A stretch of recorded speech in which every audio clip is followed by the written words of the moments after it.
Richard, no final do outro bloco, nós falávamos sobre essa intelectualidade afro-brasileira, que tem uma obra tão importante, mas por tanto tempo ficou invisibilizada, né, em termos da academia no Brasil, e hoje isso começa a ser recuperado. Você mencionou, en passant, a política de cotas. Ela tem uma importância em relação a isso? Sem sombra de dúvidas. A gente precisa, às vezes falam que representação importa, representação e atuação política importa, né? A gente só muda essa chave da subalternidade quando a gente acessa aos espaços de poder e traz consigo nossas raízes, nossas referências para ali incidir positivamente. Então, a política de cotas ela tem denotado uma maior participação de pessoas negras, enfim, nas universidades, num primeiro momento enquanto discente, e hoje sou um exemplo disso enquanto docente, né? Ainda que sejamos muito poucos. Na UFSB somos poucos e outras universidades somos como docentes, perfeitamente. Mas a gente tem aí que incidir, então, nessas representações políticas, e que eu chamo de representação política. Quando eu vou ministrar o que a gente chama de componente curricular, popularmente chamado de disciplina, mas disciplina tem um nome mais duro, mais caxias, componente curricular é a partir da pluralidade e do não bancarismo, eu vou sempre pegar aquele plano de ensino e aprendizagem, o PEA, proposto pela universidade, vou ver quantos autores e autoras representam de fato a pluralidade do Brasil e vou inserir, que a maioria das vezes não representa, vou inserir ali, quando cabe, nunca forçando, as pensadoras negras e os pensadores negros, né? Então, se eu tenho absoluta certeza que às vezes outros não negros podem até ter, entre aspas, boa vontade, mas o sentimento, a necessidade de se enxergar e a necessidade de dizer que somos vivos, por isso refletimos, pensamos e produzimos academicamente, vai estar sempre associado ao corpo negro que ocupa esse espaço. Lembrando que, às vezes eu falo corpo negro, o cérebro também, né? O cérebro ativo e atuante. Você usou uma expressão aí, não bancarismo. É uma referência a Paulo Freire? Opa, exatamente, exatamente. Paulo Freire, que é um dos grandes brasileiros que primeiro vai dar apoio e levar suporte às independências africanas, lusófonas principalmente. Tem um livro dele muito bom chamado Cartas à Guiné-Bissau, onde ele vai falar da experiência em Guiné-Bissau e da necessidade que o Brasil apoie as independências africanas. Ele vai dizer que você não deposita saber, que o saber não é aquela coisa que você vai no banco, como nós tivemos, eu tenho certeza que vocês também tiveram essa educação que você tinha que gravar e a professora lá falando na sua cabeça e tudo mais. É uma construção que esse saber ele vai ser assimilado, vai ser digerido, vai ser interpretado e reconfigurado a partir daquele que está em diálogo com você, né? Então, o Paulo Freire vai dizer que a gente não pode ter uma educação bancária, ainda que no Brasil do século XXI tenhamos. E é muito interessante que eu recentemente vi, lendo um livro da Bell Hooks, eu vi a importância que ela dá a Paulo Freire. Existe todo um capítulo de um livro dela, que ela entrevistando a si mesma sobre Paulo Freire. E eu fui perceber a presença que ele tem lá como intelectual nos Estados Unidos, a importância, a relevância, a reconhecimento que ele tem lá. É muito curioso isso. A Bell Hooks, ela cita sempre o Paulo Freire. Tem outros dois que agora me fugiram o nome. É um intelectual negro que estuda inclusive hip hop, senhor de Black, Cornel West. Cornel West, ele também cita Paulo Freire. E o Paulo Freire, você sabe que ele é um dos intelectuais latino-americanos mais estudados, mais lidos nos Estados Unidos. e brasileiro mais estudado, mais lido nos Estados Unidos e na Europa, né? Justamente por conta dessa educação que nos leva à reflexão a partir dos nossos próprios pertencimentos, que é isso que eu estou dizendo em maioria minorizada, e não a partir da elaboração e pertencimentos de outros que dizem que você tem que se enquadrar ao modo deles de pensar, agir e ser socialmente. Então é perfeito, e eu gosto muito dela, Ensinando a Transgredir. Estudo muito interessante. Nessa questão da maioria minorizada, um intelectual haitiano que esteve no Brasil algumas décadas atrás, que era o Pierre Michel Fontaine, ele dizia que nós tínhamos, de uma certa forma, aqui aquilo que é o ideal para o dominador. A situação ideal para o dominador é quando o dominado aceita a sua inferioridade. Exatamente, exatamente. Eu conheço a história do Pierre Fontaine no Brasil, e concordo plenamente. Justamente por isso a gente precisa articular essas chaves de transformação. É interessante, Medeiros, porque a gente começou falando aqui da música, a gente começou a falar de comunicação, e o Maioria Minorizada é todo pensado a partir da transformação do imaginário. Você sabe que eu tenho muitos anos também de televisão, essa coisa toda, e o que eu percebo é que a gente tem um imaginário dominado, um imaginário subalternizado.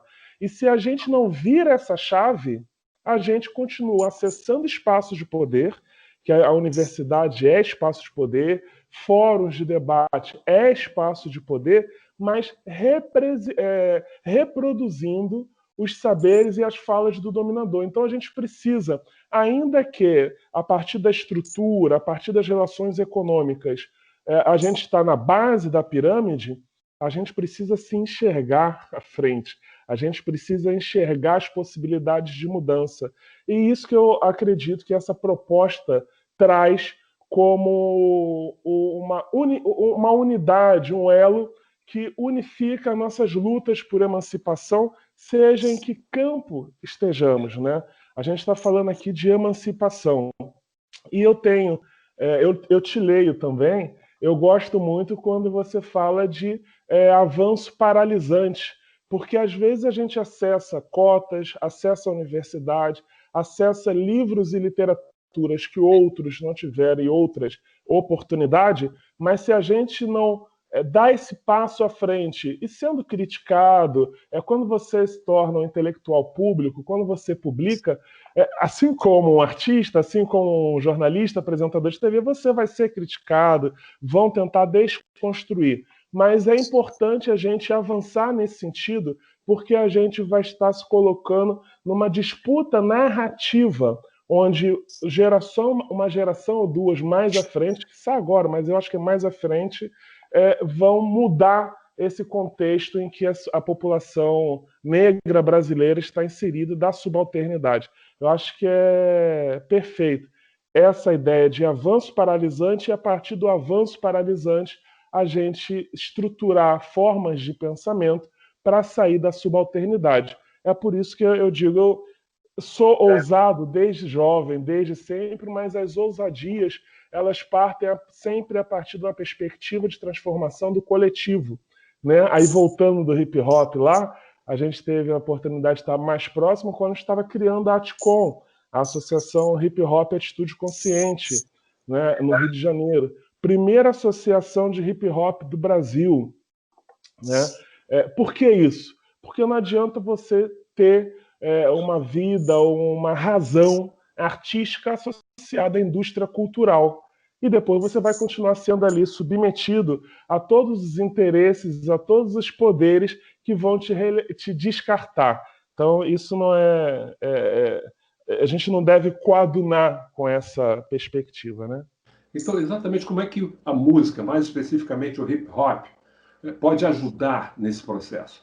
Falando de uma perspectiva minha, pessoal, me ajudou muito a apresentar as problemáticas do mundo. A gente pega uma letra de um MV Bill, de um Racionais, de um Emicida, de uma Carol Conká, Flora Matos, enfim, você vai ver ali pensamentos complexos, análises complexas, né?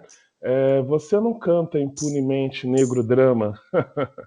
Você não canta impunemente, sei lá, Soldado do Morro. Você não canta impunemente a maioria dos raps aí, que antigamente a gente chamava nessa linha consciente, né? Então, é por essa impunidade, essa não impunidade, que o hip hop ele te leva a refletir, às vezes de forma essencialista. Mas se você já tem uma tendência de enxergar a sociedade de forma mais profunda, compreender o seu lugar, por que você está ali e para onde você deseja, o que você deseja, aí o hip hop tem todo esse caudal, né, que nos permite acessar. Inclusive, lembrando, sempre a primeira letra, um dos primeiros trabalhos sobre questão racial que eu li, adolescente, foi uma revista chamada We Around the World, né? Nós pelo Mundo, publicada, criada por você e Filó, entre outros colegas, Zezinho Andrade, essa coisa toda. E tinha lá um texto, um poema seu, né? Nós e tal. E aí eu escrevi o primeiro rap ali, brincando, bobagem. Eu, tu, nós, nossos avós, merecemos o respeito proibido para nós, porque eu estou aqui, porque você nasceu, nem ao menos temos chance, isso é obra de museu, eu, tu, nós, nossos avós.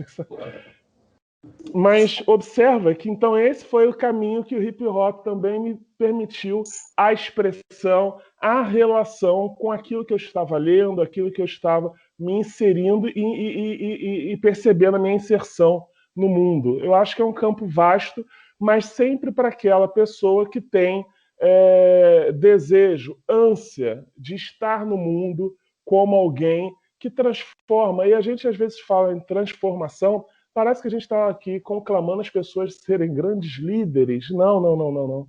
Você transforma o seu ambiente, a sua família, a relação com a sua família, com a sua companheira, com o seu filho, né?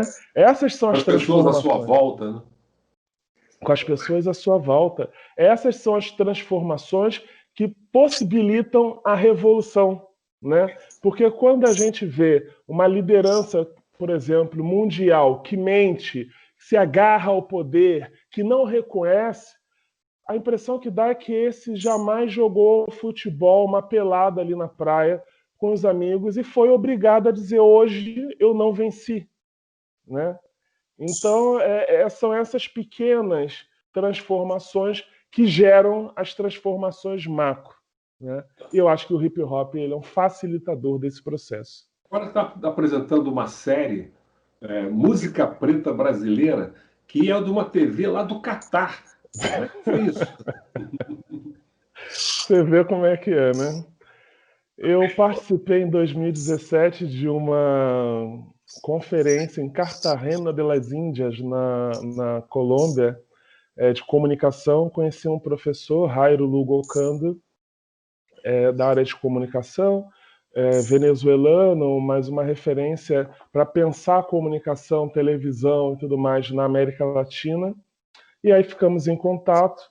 Ele hoje está professor titular na Universidade de Leeds, na Inglaterra. Tinha já tentado algumas parcerias que a gente não conseguiu concretizar. Ele está coordenador do curso de comunicação e jornalismo no Catar, na Universidade Northwestern, no Catar, que é uma universidade estadunidense, mas com campus no Catar. E acompanhando as redes sociais, ele viu que a gente conseguiu criar aqui na UFSB o curso de jornalismo, ao qual eu sou coordenador e fui um dos que desenhou esse curso com comunicação plural, com visibilidade, enfim, o jornalismo plural que a gente acredita. Aí ele me convidou para fazer um primeiro projeto juntando as duas coisas. Eles têm, na verdade, uma rádio, a Gulf Radio, né? Tem a rádio lá, que é uma rádio aberta no Catar, aberta, na verdade, ali no Oriente Médio, e transmitida via web para a África lusófona, Europa, Espanha, enfim, ela é transmitida em espanhol, inglês e português. e ele acompanhando aqui, a gente vai ter agora, inaugura semana que vem, o Novembro Negro. O que é o Novembro Negro? O que é o mês da consciência negra?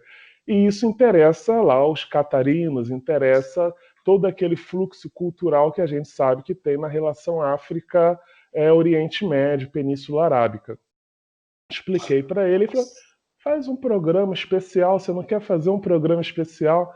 Faço. Eu fiz 4 programas especiais. O primeiro foi ao ar na segunda-feira passada, no Brasil, né, sempre às 14 horas do Brasil, 20 horas lá, onde eu conto a história do mês da consciência negra, passando pela história do movimento negro no século XX, e vou intercalando músicas mais antigas, de sambas mais antigos a sambas mais recentes, reggae, rap, enfim, pop, afropop, tudo que deu um panorama da cultura musical brasileira e que vai refletir na cultura negra, na música preta brasileira. É um trocadilho, né, com o MPB. No mundo, quando você fala de MPB, é uma sigla conhecida, mas é uma sigla conhecida não necessariamente associada à música preta.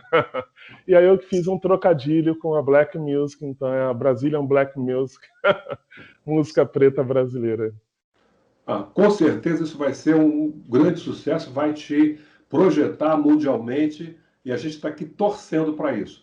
Foi um prazer muito grande conversar com você. Espero que depois dessa pandemia, dessa crise, a gente possa se encontrar pessoalmente e continuar nesse intercâmbio em que todos nós ganhamos, né? Muito obrigado, valeu demais. Sem sombra de dúvida, muito axé, meu irmão. Luz e bênçãos pra gente sempre. E logo mais a gente está aí dando um abraço bem forte. Valeu.